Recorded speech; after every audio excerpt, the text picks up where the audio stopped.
미국발 이슈를 키워드와 관련 검색어를 통해서 알아보겠습니다. 먼저 첫 번째 키워드입니다. 최근 지수 상승을 견인하고 있는 지표죠. 고용지표부터 살펴보도록 하겠습니다.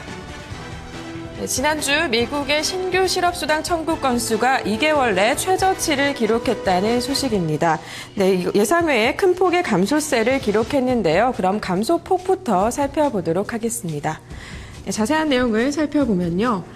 33만 2천 건을 기록하면서 전달보다 1만 건이 줄어든 수치가 발표가 됐습니다. 미국 노동부의 발표가 있었죠. 전주 대비 1만 건 줄었다라고 발표가 됐는데요. 이는 블룸버그 전문가 전망치인 35만 건을 크게 밑도는 수치를 기록을 했습니다. 그리고 지난 1월 17일 이후 33만 건 이후에 근 2개월 만에 최저치를 기록하기도 했는데요. 변동성이 작아서 추세를 반영하는 4주 평균 청구 건수도 34만 6,750건을 기록해서 2,750건 정도 줄었습니다. 지난 2008년 3월 이후 5년 만에 최저치를 기록했는데요. 신규 실업수당 청구 건수는 최근 3주 연속 이같이 감소하고 있습니다. 그럼 이 같은 고용 지표의 개선 이유를 살펴보도록 하겠습니다. 전문가들은 개선 이유를 이렇게 봤습니다. 개선 이유를 살펴보도록 하겠습니다. 소비 지출이 지속되고 있고 기업의 고용이 계속 유지되고 있기 때문이라고 분석을 했는데요. 소비자들이 지불급여세가 인상됨에도 불구하고 지출을 지속하고 있고요. 여기에 힘입어서 기업들이 인력 수준을 유지하고 있기 때문이라고 전문가들은 말했습니다. 라이언 스위트 선임 이코노미스트는 기업들이 해고에 나서고 있지 않고 있다면서 현재로서는 이들이 특별히 감원을 할 이유가 없다라고 말을 했는데요. 또 스콧 브라운 수석 이코노미스트도 예상보다 수치가 낮게 나오긴 했지만 고용시장은 여전히 개선되고 있으며 앞으로도 그럴 것이라고 말했습니다.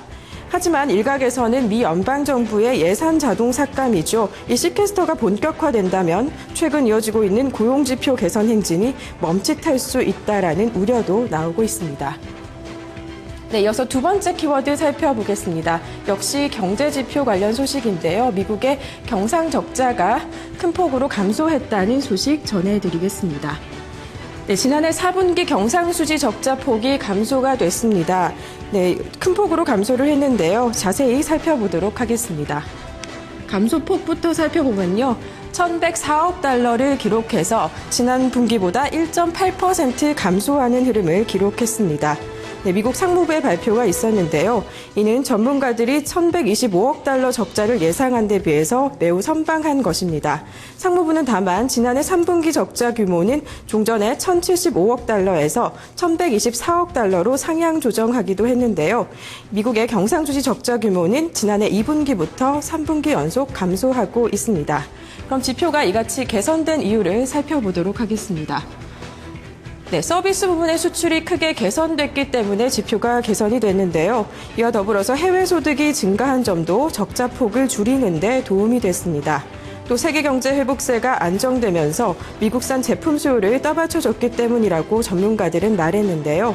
제너디 골드버그 미국 투자전략관은 미국의 경상수지 적자가 안정을 유지하고 있다면서 최근에 이 같은 추세는 적자 규모가 다소 확대되는 모습이긴 하지만 이는 시장이 정상화하고 있다라는 뜻이라고 말했습니다. 지난해 미국의 경상수지 적자 규모는 4,750억 달러로 전년보다 1.9% 늘었습니다. 다음은 세 번째 키워드 소식도 살펴보겠습니다. 역시 개선된 지표 소식인데요. 생산자 물가 관련한 지표 살펴보도록 하겠습니다. 미국의 2월 생산자 물가가 2달 연속 상승하는 흐름을 보이고 있습니다. 미국 이 자세한 증가폭을 살펴보도록 하겠습니다. 자세한 증가폭 살펴보면요. 0.7% 전달보다 늘었습니다. 시장의 예상치와 부합하는 것이었는데요. 미국 노동부의 발표가 있었습니다. 지난 1월에는 0.2% 상승했고 이번 달에는 전월에 이어서 0.7% 올랐는데요. 그렇다면 이 생산자 물가지수가 오른 원인은 무엇일까요? 자세히 살펴보도록 하겠습니다. 네, 에너지 가격이 인상됐기 때문이라고 시장에서는 보고 있습니다. 휘발유 등 에너지 가격이 인상되면서 지난달 난방유는 2010년 10월 이후 최대인 9.7% 급등했고요. 휘발유는 7.2% 뛰었습니다. 하지만 전월의 상승세가 컸던 곡물 가격은 0.5% 하락세로 반전을 했는데요. 이에 따라서 에너지와 식품 가격을 제외한 근원 PPI는 1월과 같은 0.2% 상승에 그쳤습니다.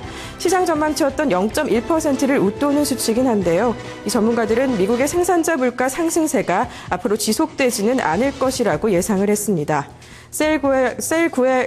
셀구아에리티 이코노미스트는 휘발유 가격이 급등한 탓에 생산자 물가가 크게 올랐다면서 하지만 에너지 가격을 빼고 본다면 인플레이션은 대체로 아직 제한적이고 연방준비제도 역시 이 같은 헤드라인만 보고 정책을 변경하지는 않을 것이다라고 내다봤습니다. 지금까지 미국발 이슈를 키워드와 관련 검색어를 통해서 살펴봤습니다.